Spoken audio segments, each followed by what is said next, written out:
Hello, friends. It's Nancy with Astrology and Angel Mediums with another tarot educational video. But today I wanted to talk about something that I feel like a lot of people tend to struggle with, which is going to be the court cards. And so here we have pages, knights, kings, and queens.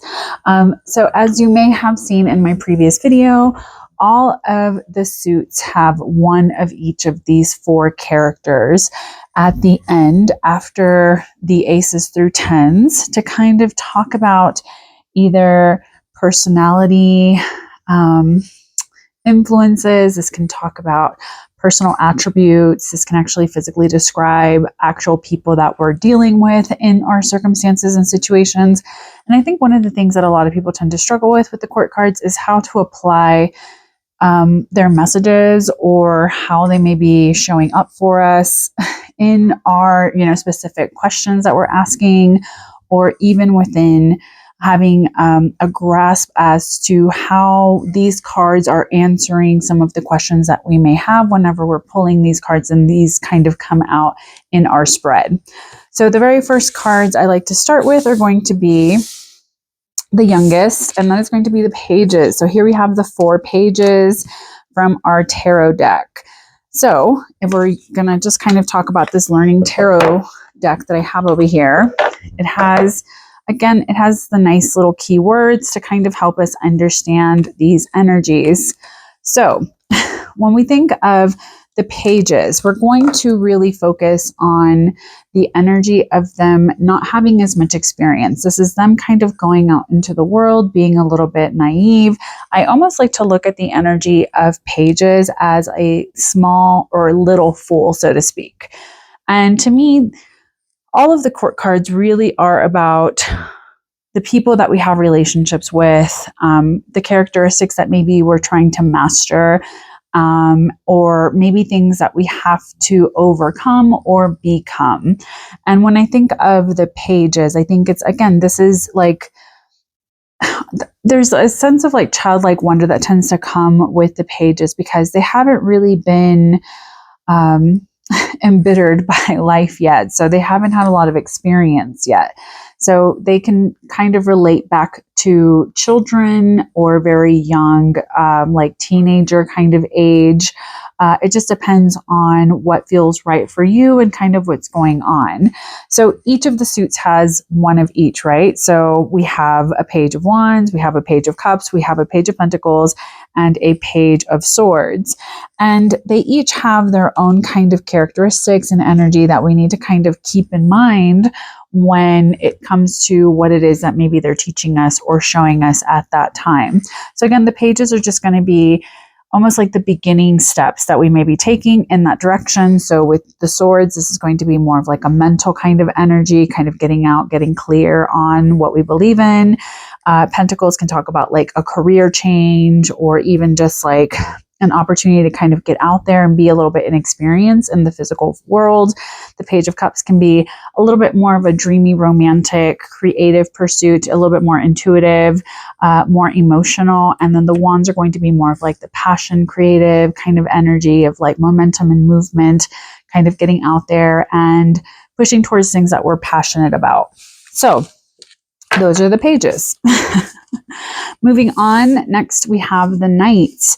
Now, I know some people will talk about how a page would talk about a message coming through, but I think that the knights are actually the messengers in tarot. I think that they kind of bring this sort of energy. They have like the focus and the spirit of a like older teenager to maybe like very young adult. And so I feel like, again, they have their horses. So they are going to talk about movement, momentum, getting out there. I also think of knights in the way that they would have served way back in the day, which is essentially someone who is aware of what they're willing to fight for because they're kind of going to battle for these things, right? So I think that they can talk about like spreading the messages. That is the way that most messages were received and kind of spread around, was these people would be the ones going out to different places and spreading their information the way that they needed to. And so they are very loyal. So whenever I look at these energies, I think of there's a sense of loyalty. So if we're talking about Pentacles, this is going to be the earthly realm. So this will talk about like a loyalty to a job, chasing after something that like we feel is right for us. Same thing with the Wands. This is going to be us kind of chasing after the things that are like giving us that sense of drive and direction, maybe receiving messages that are a little bit more passion driven. The Knight of Swords can talk about receiving messages in a like mental kind of way, or having some new form of communication coming our way. So I kind of look at swords as kind of ruling the internet in some ways, because I feel like it's very like mental kind of energy. The cups, I feel, are going to kind of give us this energy of romanticism, and maybe someone who's really like looking to like have their emotions felt in different ways. So that's just a basic kind of way of looking at the knights. So moving right along to the next suit, or the next of the court cards, we are going to have the queens.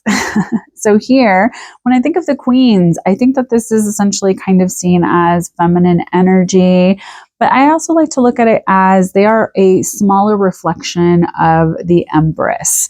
And so they kind of bring a little bit of like this creative force. It's really about stabilizing, making things real, really kind of setting down roots, kind of establishing ourselves, finding a little bit more stability. Again, kind of connecting a little bit to our divine feminine energies. And I feel like they tend to kind of focus a little bit more on the manifestation of each of the elements that they are ruling over. So here for the Queen of Swords, we have this rulership over truth and power and justice. It can kind of come off as a little bit cold. It doesn't mean that they are lacking in nurturance. It's just that they are going to be more rigid in some ways. With the Queen of Cups, we have this softness, we have the water. So I feel like this is going to be very much like the mother card in a lot of ways. So when I think of this card, I think of like a very nurturing, loving, emotional, connected woman. The Queen of Pentacles is going to be more nurturing in the physical sense. So they're going to be very much queens of their castle. This may be someone who's very good at their job, someone who's like very protective and loyal in the physical essence of life. And the Queen of Wands is going to be more of like the mover and the shaker and the go-getter, and the one that's kind of coming in and bringing a lot of the changes that are needed in order for things to kind of move the way that they need to. So the queens, even if you are masculine and you're like, keep getting queens for me, we all have masculine and feminine energies within us.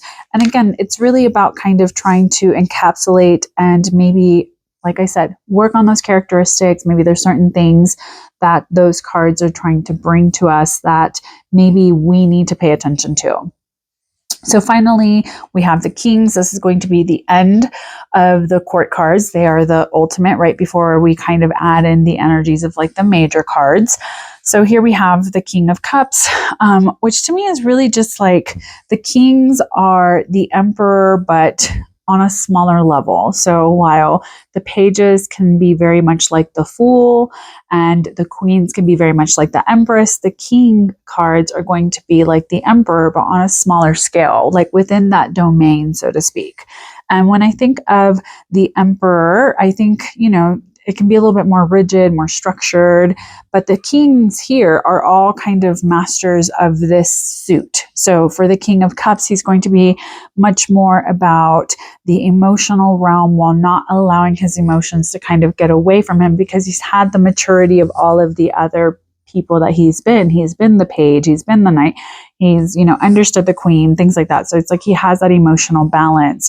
The King of Wands is going to be someone who's very driven to ensure that everything that he's doing makes sense and that it, lights his fire, so to speak. The King of Swords is going to be very much about that truth and a sense of justice and balance, and very much about empowering himself through sharing and redirecting his truth as needed. The King of Pentacles to me is very much this energy of someone who has a really wonderful rulership over what he has going on in his life. and also having a very beautiful understanding of what physically he needs in order for him to have the successes that he's looking for. And as we can see, he's the one that has like the most stuff in his card. So I do think that they are like more about the like being a little bit in the crown, so to speak, like too much in the head. And so they can be very enthusiastic. They can, be a lot more determined than some of the other court cards. But again, it's very much about they are here to establish everything that needs to be made real. Now, when I think of numerology, I think of the kings, and we'll talk about maybe a separate video just about the numerology in the tarot, because I feel like there's so many like different little tangents I can go off into. But if you're looking at just kind of the numerological influence, I think that the kings really rule over, since they are the 14th card of that suit. We have the energy of the 1 to kind of get us out there, start on a new adventure, like really giving us the space to move into the next phase. And then also the number 4, which is the number of security and structure, which then adds up to the number 5, which again can talk about obstacles, challenges. And that is what the king is here to do, to kind of rule over and overcome anything that may be in his way of the rulership of what he's trying to do in order for him to do what he wants to do in new ways. So when I think of the kings, I definitely think it's very much that energy of 14 and also the number 5. Now for the queens, we have the number 13. So again, we have that 1. All of these are going to have that 1. So this is very much about like we're moving to a new phase, and much like being promoted, we are new at something, and so we're growing into this thing. And also the number 3, which is definitely this number of fertility, creativity, of connection, community, and it adds up to the number 4. So she's here to kind of provide stability in those different things so that we can overcome the obstacles that the king may face as we kind of grow into that number. The knight is going to be the number 12, since it is the 12th card in the suit. And again, we have that number 1 to show us that we are entering a new phase. We're, having to trust that we know what we need in order to move into the next thing, while also understanding that the number 2 is all about connection and choices and balance and harmony. So he has to learn how to balance some of the naive, kind of immature ways of thinking that the page has kind of brought to light. And so it's more about like choosing to kind of go out there, facing and confronting things that maybe are out of balance or out of harmony with our life, which then adds up to the number 3, which is, again, it's community, connection, communication, fertility. And so I do think that the knights bring that energy as well. And finally, we move on to the pages, which are going to have the numerological influence of 11. So here we have double 1.